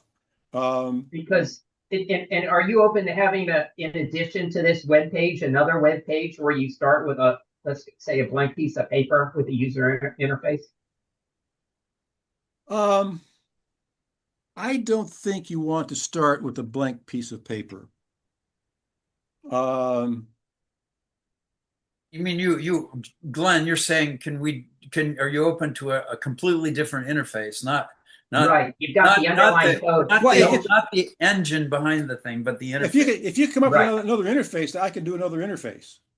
Because if you have you've got this web page, and in theory, you could have another web page that takes this information that you have here and drops it down 25-1 in terms of the information you present to the user, simplify it, and then try to make something that people can follow. And then there could be a YouTube video that connects to this to drive traffic to the tool. I mean, there's some things that you could be doing here. Oh, you've had a hand up for some time now. I just noticed, by the way. Yeah, I haven't seen the. There's another interface which I've got later. But if you have another user interface, Glenn, a problem with that to me is that there may be an irreducible complexity to do anything useful with these things. Otherwise, you're oversimplifying and it's unrealistic. You can't. Here's another quick interface where you simply say, what kind of scenario do I want? And up pops all sorts of information. So we could do dozens of interfaces. It's very easy because emulate just a series of code, and you can do any easy to come up with another interface. So are you willing to accept suggestions? Sure. Oh yeah, absolutely. So anybody in this chat room, if you go to Microsoft Word and you type what you want to see on the screen, you can email that to Bruce. Yeah. If you've got an idea for an interface, absolutely. Interface suggestion, and then it may get modified, but at least it's a starting point. Yeah, I mean, I'm just saying that there's a limit to the simplicity of the interface before you get to something that's useless. I mean, in terms of that's right. Well, you could look at some of the suggestions and see what you think about them. Sure. See whether you think they're helpful or not. Yeah, that's sure. That's how I came up with this, which is now, for example, you could say, what is your goal? You want to limit the temperature to a certain amount, and then the user specifies, I don't know, somewhere between like 1.5 and 3 degrees C. You want to limit it to a certain, anyway, you could got that. Explain more with a couple sentences this idea of goal, and then you could say something like, do you want to, what model do you want to use? And you could say, well, the En-ROADS model or the Yeah, I got AR6 that already. model. And then, Which percent chance Well, do you want? I mean, but Don, the people who would need to be able to I mean, you want to convince people who are not necessarily particularly technical that, like, if you talk to, say, I don't know who's the guy who just came out with, all you got to do is build solar, the book, he's longtime climate, he's the original climate activist. I can't. McKibben? Yeah. McKibben. If you go talk to McKibben, I mean, he said, "Don't worry, we get this covered with solar." That's all he's saying. He say, "Don't worry, it's covered." And you say, "Well, I don't think it's that easy, Bill." And then you say, "Look, show me how you're going to get there. This model tells you whether your claim that we've got this thing knocked is even in any way realistic." He has to have an interface that's within his capacity as a technical person, or how much he's willing to educate himself. He's more of a popularizer, so those are the kind of people, or whether you're talking about government officials or policy wonks, who again aren't necessarily. I mean, this is way too far in the weeds but they're the people who are pushing certain agendas, certain strategies for getting to this wonderful carbon-free world. The ideal tool is something where they can prove to themselves that they're full of shit or not, with their simplistic models of how we get there. That's the use. The example user interface is the user specifies the goal, and let's say it's a peak global temperature, and then you click a button, and then you show cost. There's area stack. Right, but I mean, You've got that. There's 1,000 ways to get that.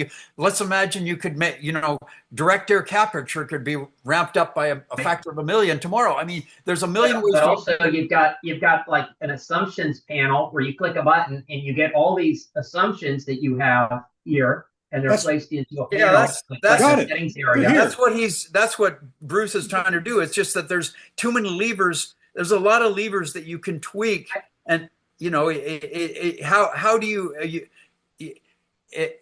have to make assumptions about people's assumptions in a way. And this gives you assumptions.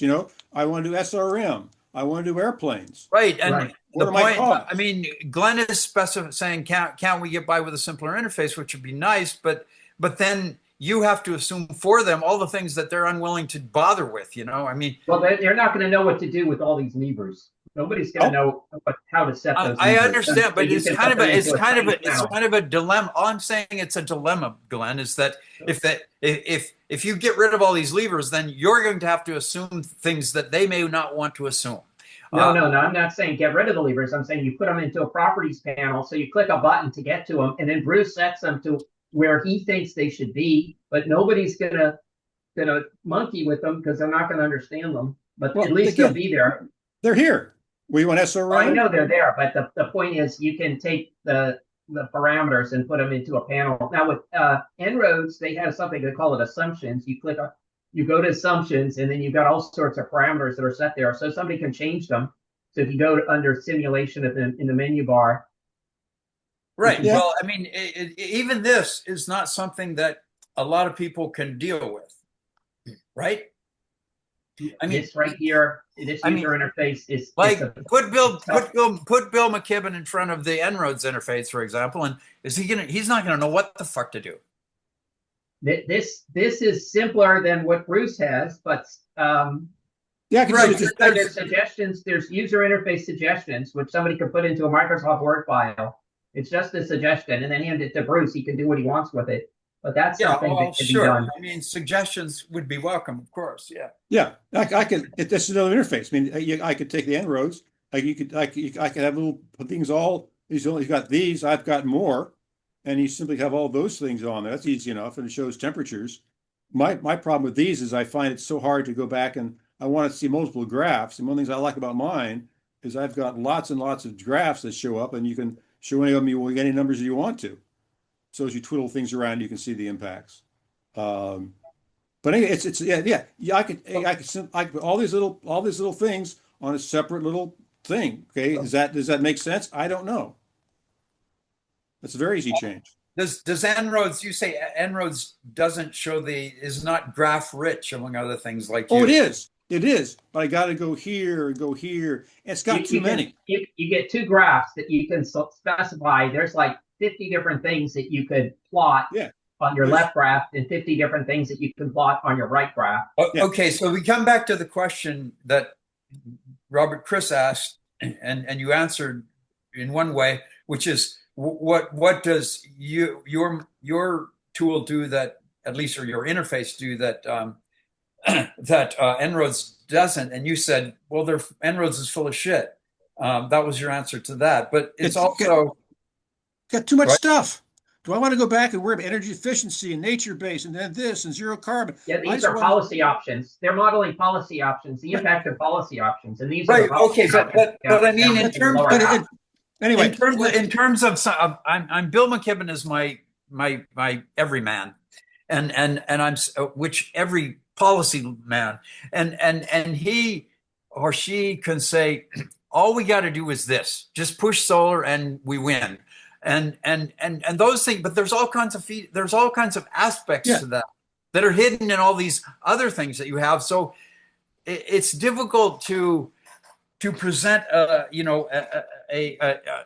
well, you can take me as every man. It's difficult to present me with a simple interface that I won't immediately abuse to get the answer I wanted in the first place. I think it's enough on the interface. It's getting 10-1. We probably got to cut it 1. And I got Samuel's. I got to see a hand up. Sorry about that, Sam. Yeah. Thanks, guys. I appreciate the meeting. Bruce, I have a question in terms of the purpose of our group here. I could see that what I observe is you're building a very careful and notwithstanding all the variables, accessible model, which accounts for sort of immediate economic costs or projected economic costs, as though, we're running a business.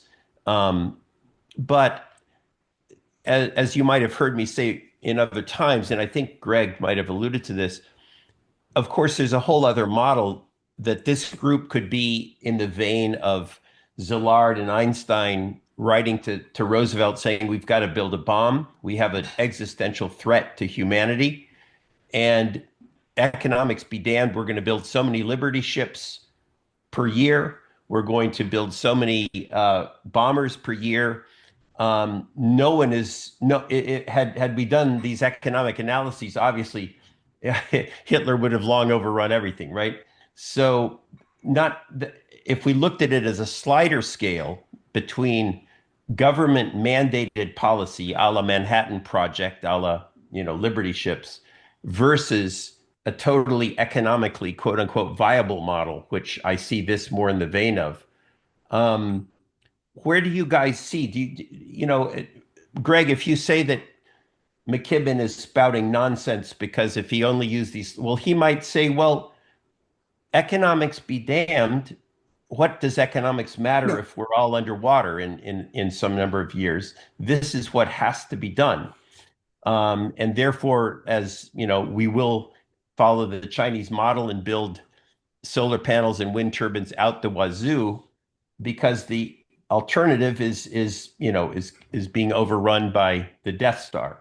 So I guess my question is, how do we see this group? Do we, one use, Bruce, of what you've done, it seems to me, is to show lawmakers that if we were to rely only on economic incentives, the ship is going down, we're doomed. And therefore, what we need is a Manhattan flavored project, if not complete Manhattan style project.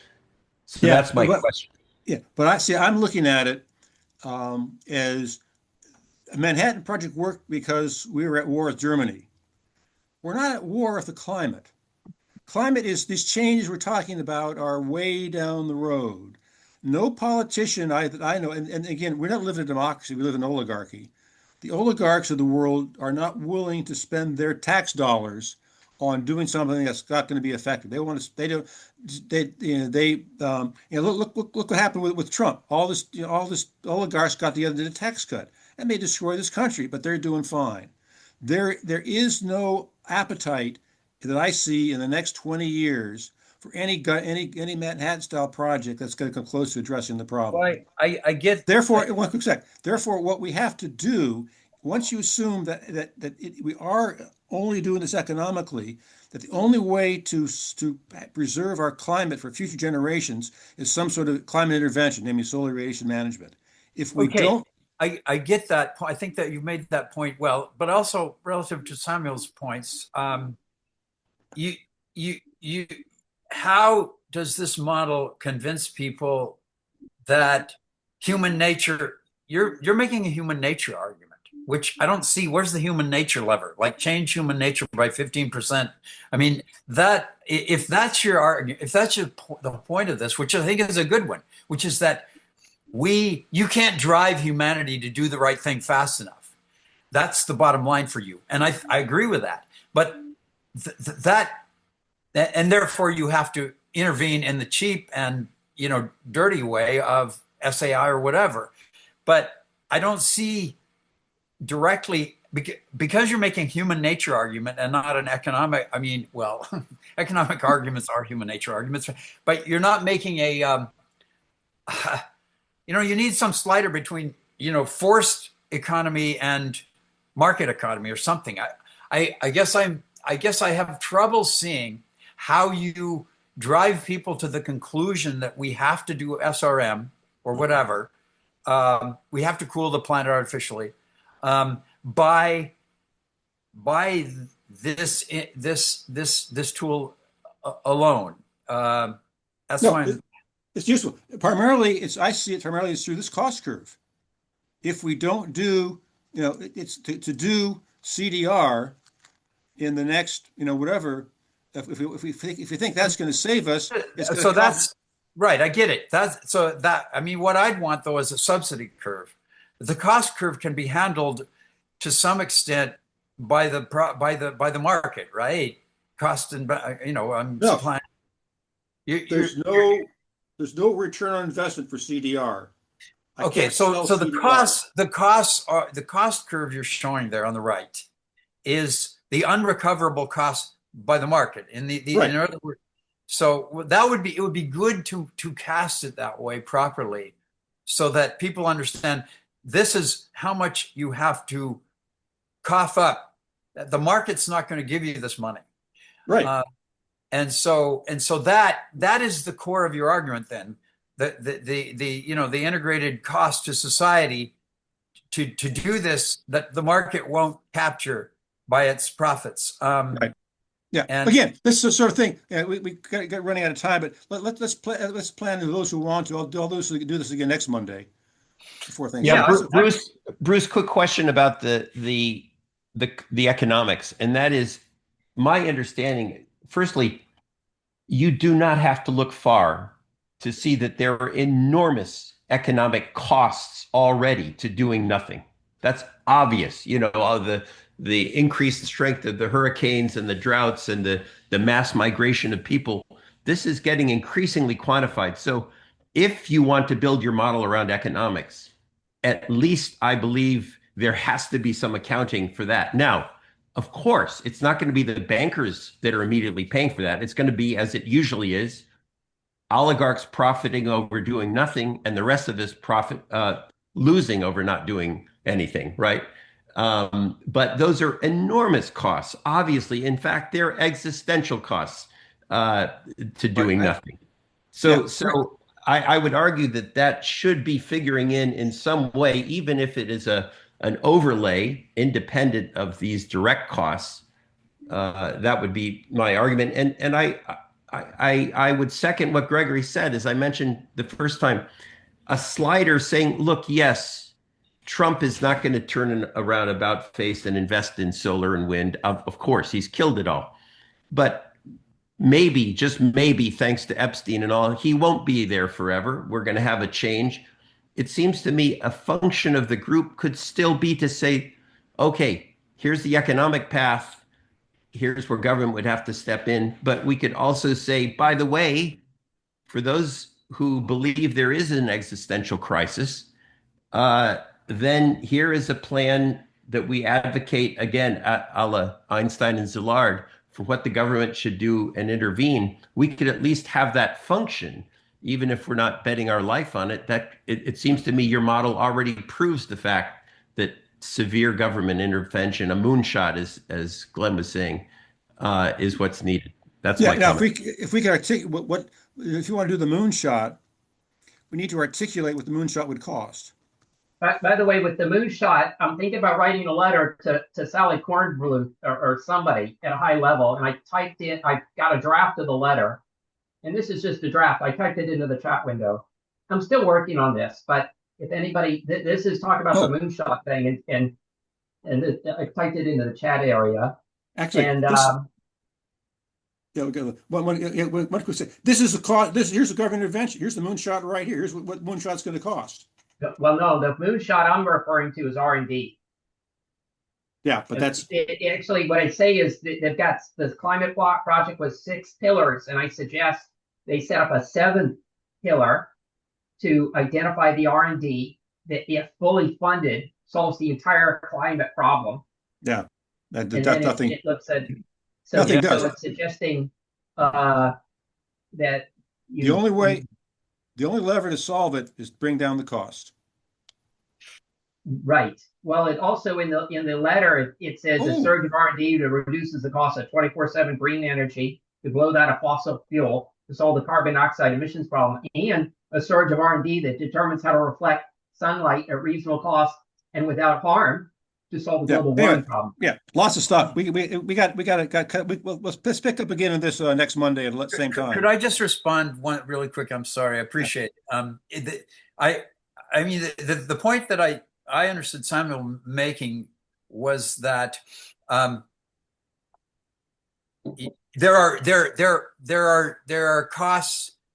There are all these costs to not doing anything, and they and that dealing with $10 billion to deal with one hurricane that you didn't have to, whatever, and multiply that by 100 other things, and you have a cost curve for doing nothing.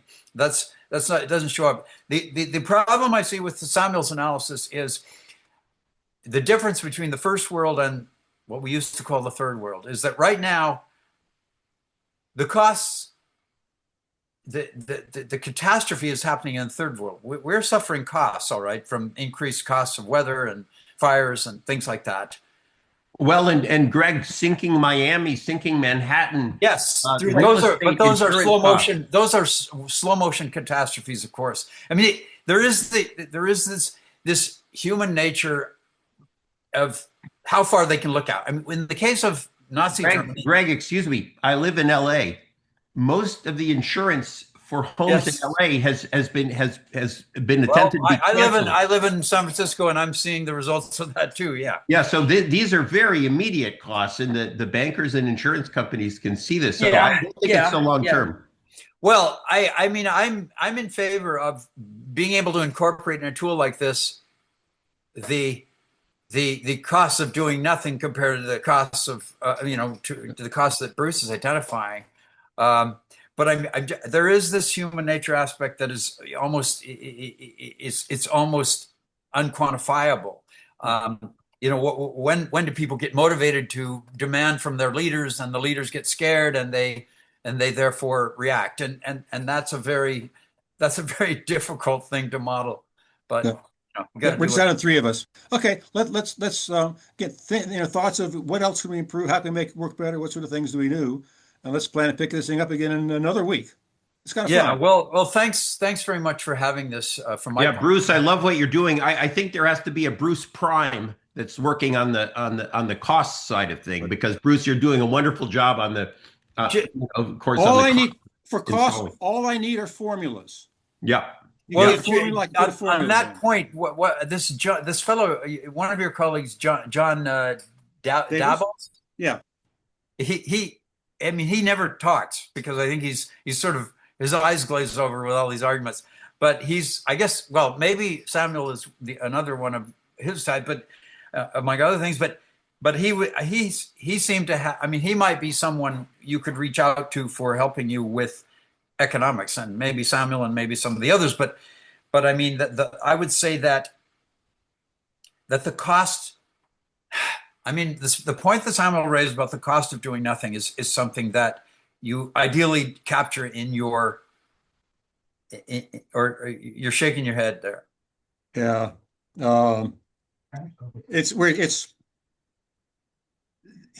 Yeah, the cost of doing nothing, but we ain't going to do it. Well, I we don't have agree. the I money. mean, that's the human nature. Despite that, we have as Samuel pointed out, we have these vast costs that we're incurring, but not putting in the books somehow. Yeah. Anyway, let's pick it up. We go on forever. Okay. All right. That's I good. give up. Okay. Thank you all. Thank you all Thank very you. much. Thanks very Okay. much. Thank you. Okay, bye-bye.